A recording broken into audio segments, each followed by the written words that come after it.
अस्सलाम वालेकुम dear students, welcome to my channel turning point. आज मैं आपके साथ शेयर करने वाली हूँ 10th फिज़िक्स आईसीएसई के most important questions for the academic year 2022-23। तो स्टार्ट करते हैं। तो यहाँ पे जैसे कि आप देख सकते हैं, आपका फर्स्ट चैप्टर फोर्स है। सो फोर्स में सबसे इम्पॉर्टेंट कॉन्सेप्ट्स जो हैं वो है moment of force, of course. तो मोमेंट ऑफ फोर्स का डेफिनेशन, उसके फैक्टर्स और उसके एग्जांपल्स बहुत बहुत इम्पॉर्टेंट है। तो यहाँ पे आपको मोमेंट ऑफ फोर्स के ऊपर जो है एग्जांपल्स दे के एक्सप्लेनेशन, रीजनिंग क्वेश्चंस आपको उसके ऊपर पूछा जा सकता है। जैसे कि आपको किसी भी ऑब्जेक्ट जो मोमेंट ऑफ फोर्स पे वर्क करता है, जो टर्निंग इफेक्ट ऑफ फोर्स पे वर्क करता है, जैसे कि डोर है, स्पानर है, स्टीयरिंग व्हील है, कोई भी एग्जांपल आपको दे के उसका एक्सप्लेनेशन पूछा जा सकता है on the basis of factors जो बहुत इम्पॉर्टेंट है।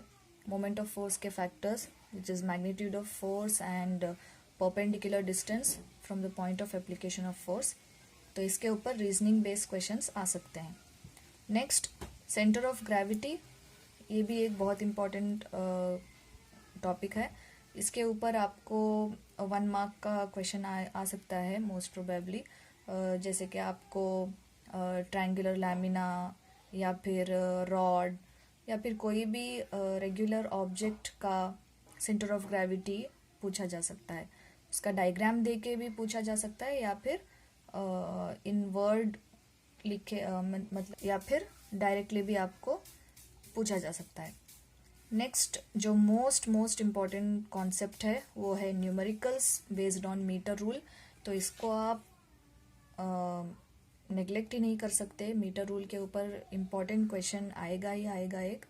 तो यहाँ पे मैं आपको एक टिप देना चाहूँगी। मीटर रूल पे जब भी क्वेश्चन आते हैं बच्चे कंफ्यूज रहते हैं कि वो परपेंडिकुलर डिस्टेंस कहाँ से कहाँ तक कंसिडर करें। तो ये कॉन्सेप्ट आपको पहले क्लियर करना है अपना कि perpendicular distance will be the distance between the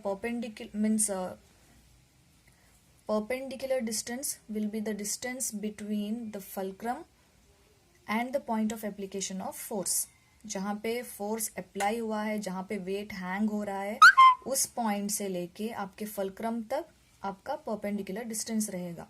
तो जब भी आप प्रिंसिपल ऑफ मोमेंट यूज करेंगे, sum of clockwise moment is equals to sum of anti clockwise moment, वहाँ पे जब भी आप परपेंडिकुलर डिस्टेंस लिखेंगे तो फल्क्रम को हमेशा कंसिडर करना है। कुछ बच्चे फल्क्रम को ही स्किप कर देते हैं और फिर किसी और परपेंडिकुलर डिस्टेंस को लिखते हैं। तो यहाँ पे आपको ये बात ध्यान में रखना है कि perpendicular distance will be the distance between the fulcrum and the point of application of force. ठीक है। और जैसे कि आप जानते हैं कि फिज़िक्स या फिर कोई भी पेपर हो, उसके इवैल्यूएशन का एक क्राइटेरिया रहता है। Each and every step will carry marks. तो अगर आप यहाँ पे आपको कुछ भी नहीं समझ में आ रहा है कि कैसे सॉल्व करें, तो एटलीस्ट आप प्रिंसिपल ऑफ मोमेंट का फॉर्मूला तो लिख सकते हैं, which is very easy. Sum of clockwise moment is equals to sum of anti clockwise moment. वहीं पे आपको 1 मार्क्स मिल जाएगा। ठीक है। देन नेक्स्ट आपका चैप्टर है वर्क, एनर्जी एंड पावर। तो यहाँ पे बहुत बार इन special cases for work done पे क्वेश्चन पूछा गया है, जहाँ पे 2 केसेस हैं। एक केस, थर्ड केस रेड्यूस्ड है, आपके सिलेबस में नहीं है। तो theta is equals to 0 and theta is equals to 90 degree. इस 2 केसेस पे क्वेश्चंस आ सकते हैं, रीजनिंग बेस्ड क्वेश्चंस आ सकते हैं। ठीक है। या फिर आपको एग्जाम्पल दे के पूछा जा सकता है कि यहाँ पे वर्क डन पॉजिटिव है या नेगेटिव है। तो आपको यहाँ पे इन केसेस को थरोली पढ़ना है। ठीक है। फिर condition for work done to be 0, किन कंडीशन में वर्क डन 0 हो जाता है। तो एक तो जब there will be no displacement, work done 0 रहेगा। And secondly, whenever the work done is perpendicular to the displacement, तभी भी आपका जो वर्क डन है 0 हो जाएगा। ठीक है। फिर नेक्स्ट है रिलेशनशिप्स बिटवीन द यूनिट्स। तो यहाँ पे आपको इस चैप्टर में बहुत सारे यूनिट्स, सब यूनिट्स देखने को मिलेंगे। 1 newton is equals to 10⁵ dyne. तो ये ऐसे जो relationship, 1 horse power is equals to 746 watt, या 1 electron volt is equals to 1.6 into 10⁻⁻19 joule, ऐसे जो रिलेशनशिप्स है इस चैप्टर के, वो आपको यहाँ पे अच्छे से पढ़ना है, क्योंकि वो एज MCQ क्वेश्चन भी आ सकते हैं या फिर न्यूमेरिकल में भी आपको उनके कन्वर्शन का यूज़ हो सकता है। ठीक है। फिर नेक्स्ट जो कॉन्सेप्ट है वो है examples for energy conversion and identifying energy conversions. So कोई भी एक अप्लायंस देके उसके एनर्जी ट्रांसफॉर्मेशन, एनर्जी कन्वर्शंस पूछ सकते हैं, जैसे कि डायनामो, मोटर, कैंडल, बहुत सारे ऐसे एग्जांपल्स हैं, आपके टेक्स्ट बुक में हैं ये, तो वहाँ से आप रेफ़र कर लीजिए।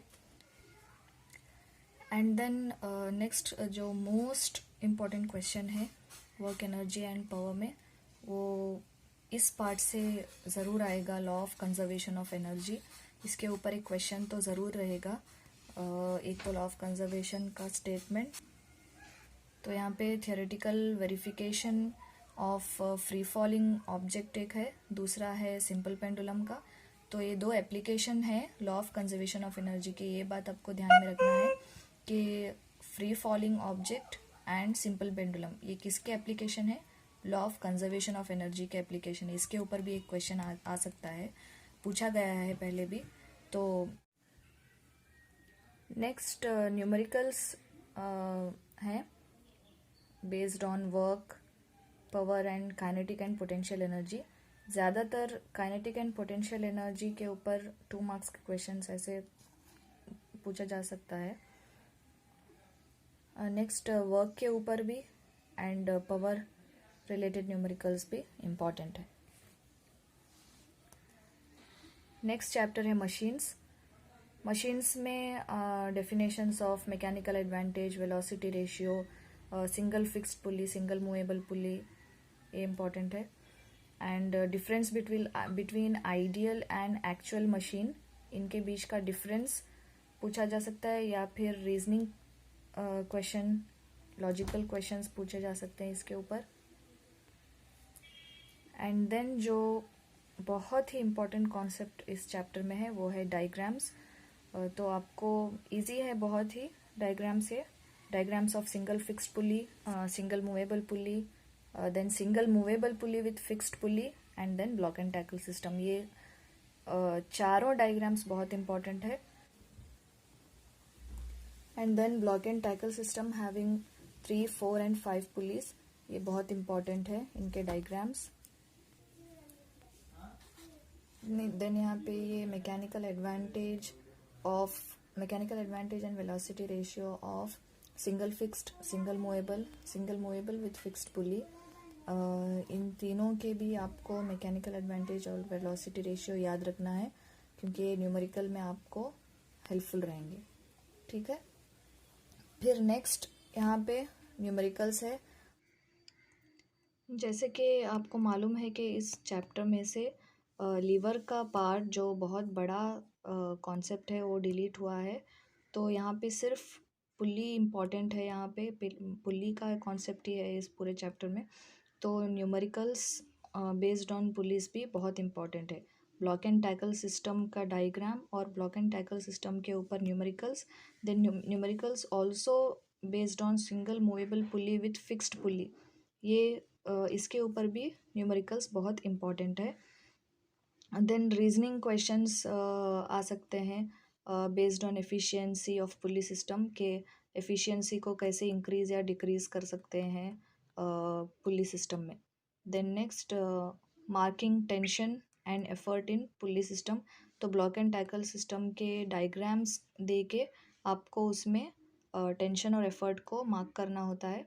तो हमेशा याद रखिए, एफर्ट जब भी डाउनवर्ड अप्लाई होगा तो टेंशन हमेशा अपवर्ड अप्लाई होगा उन स्ट्रिंग्स में। तो ये ध्यान रख के मार्क कीजिए। तो यहाँ पे बहुत ही सिंपल है ये कॉन्सेप्ट, और यहाँ पे खाली सिर्फ मार्क करने से आपको पॉइंट्स मिल जाएंगे, तो इस कॉन्सेप्ट को भी नेग्लेक्ट मत कीजिए। नेक्स्ट चैप्टर है refraction of light at plane surfaces. तो यहाँ से एक मेजर पोर्शन कवर होता है आपका यहाँ पे।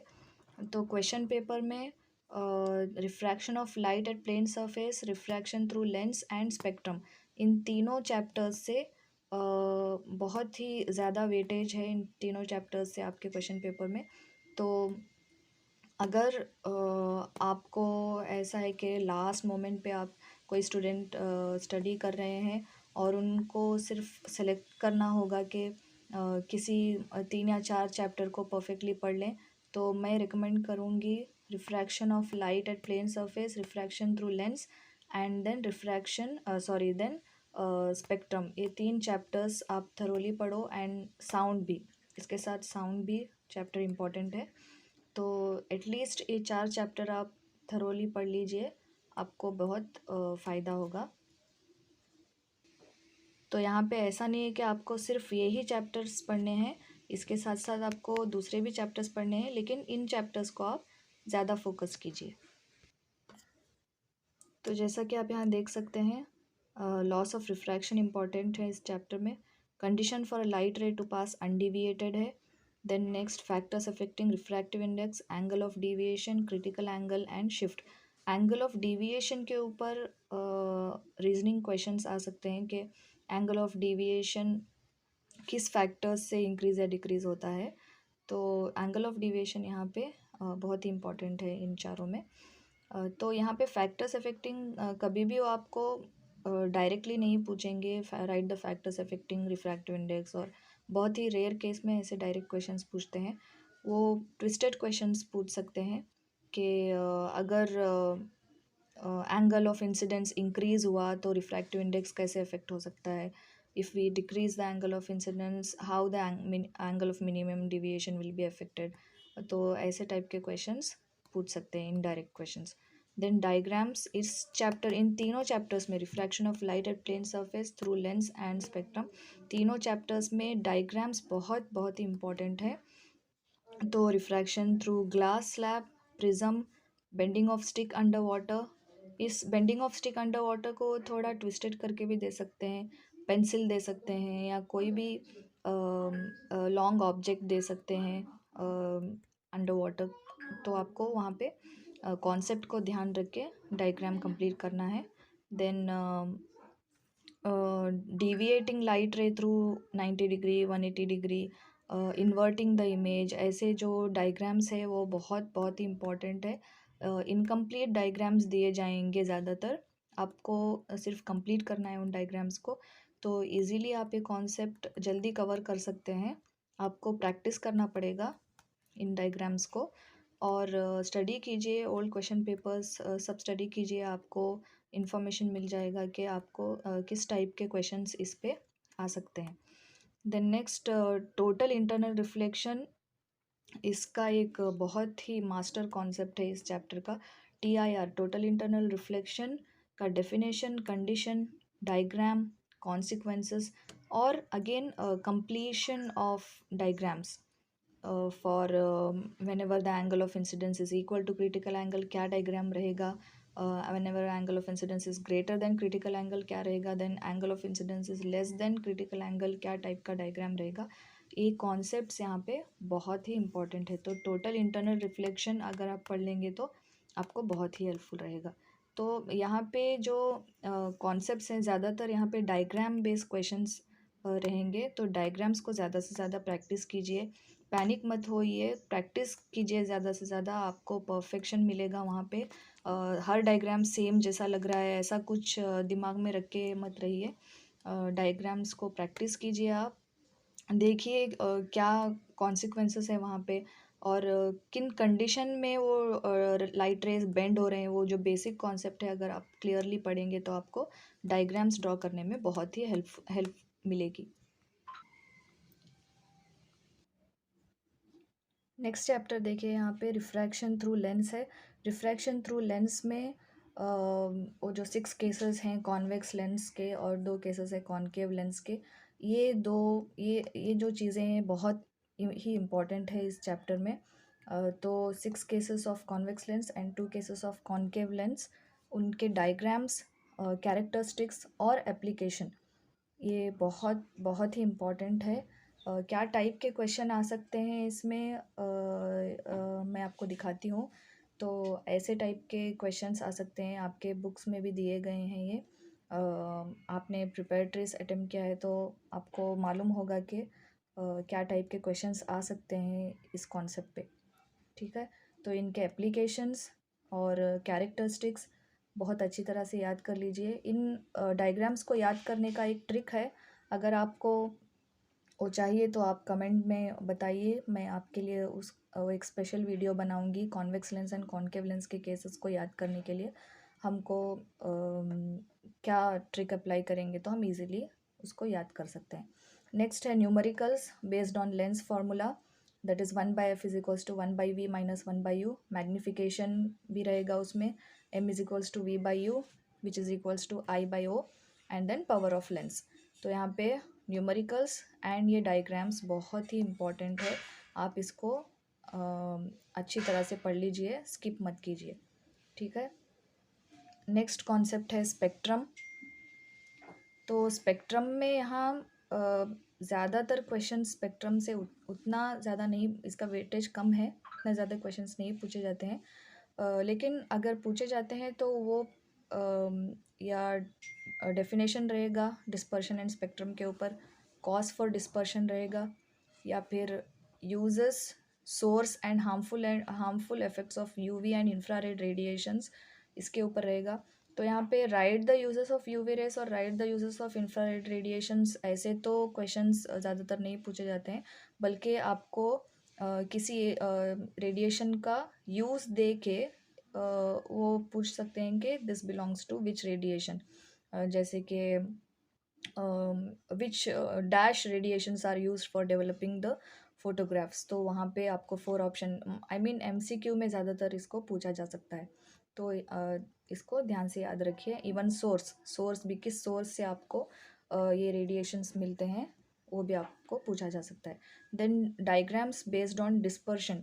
तो डिस्पर्शन यहाँ पे आपको ऑल द 7 कलर्स का डिस्पर्शन बहुत ही कम चांस है ऐसा पूछने का, लेकिन वो स्प्लिट वे में पूछ सकते हैं डिस्पर्शन। तो आपको ऑर्डर अच्छी तरह से याद रखना पड़ेगा कि कौन सा लाइट कितना डिविएट होता है, कौन सा लाइट कम डिविएट होता है, कितने एंगल में, उतना एग्जैक्टली एंगल से ड्रॉ करने की ज़रूरत नहीं है, लेकिन आपको ऑर्डर याद रखना पड़ेगा। तो बहुत सारे बच्चे एक कन्फ्यूजन में रहते हैं कि जब भी डिस्पर्शन का डायग्राम वो ड्रॉ करते हैं विब गोयर, वो ऊपर से नीचे तक लिखते हैं, जबकि नीचे से ऊपर का ऑर्डर आता है। Violet is the most deviated light and red is the least deviated light. तो इसके ऊपर भी रीजनिंग क्वेश्चंस आ सकते हैं, क्यों वायलेट ही मोस्ट डिविएटेड है एंड क्यों रेड ही लीस्ट डिविएटेड है। As you all know, red light is having the longest wavelength, इसलिए वो लीस्ट डिविएटेड है, and violet is having the shorter wavelength, that is why it is most deviated light. तो इसके ऊपर ये जो कॉन्सेप्ट है ये बहुत ही इम्पॉर्टेंट है। ठीक है, तो इसको कवर कर लीजिए। नेक्स्ट है साउंड। साउंड मेरे हिसाब से बहुत ही एक ईजी चैप्टर है। आप इसको, अगर आपने अपना क्लासेस अटेंटिवली सुना है, अटेंड किया है, तो आपको जस्ट अपने ओन सेंटेंस में आप लिख सकते हैं। जैसे कि कॉन्सेप्ट है इको, उसका डेफिनेशन क्या है, कंडीशन क्या है, बहुत ही सिंपल 2 कंडीशंस है। एक तो डिस्टेंस, मिनिमम डिस्टेंस जो है 17 मीटर रहना है, और दूसरा जो है वो है the time gap between the original sound and the reflected sound should be at least 0.1 second. तो ये 2 कंडीशंस है उसके। फिर एग्जाम्पल्स है इको के, सॉरी यहाँ पे एग्जाम्पल्स नहीं है, ये यूजेस है। तो इको के डेफिनेशन, कंडीशन एंड यूजेस बहुत इंपॉर्टेंट है। ठीक है, then next graphs for natural damped and forced vibration and examples for each, उनके एग्जाम्पल्स और उनके डेफिनेशंस, और मोस्ट इम्पॉर्टेंट उनका ग्राफ। इन तीनों वाइब्रेशंस का ग्राफ बहुत ही इम्पॉर्टेंट है, कोई भी एक ग्राफ दे के आपको ग्राफ से रिलेटेड क्वेश्चंस पूछ सकते हैं। देन नेक्स्ट जो बहुत ही इम्पॉर्टेंट कॉन्सेप्ट है साउंड चैप्टर का, वो है रेजोनेंस पार्ट। रेजोनेंस के ऊपर डेफिनेटली 100% 200% क्वेश्चन आएगा ही आएगा।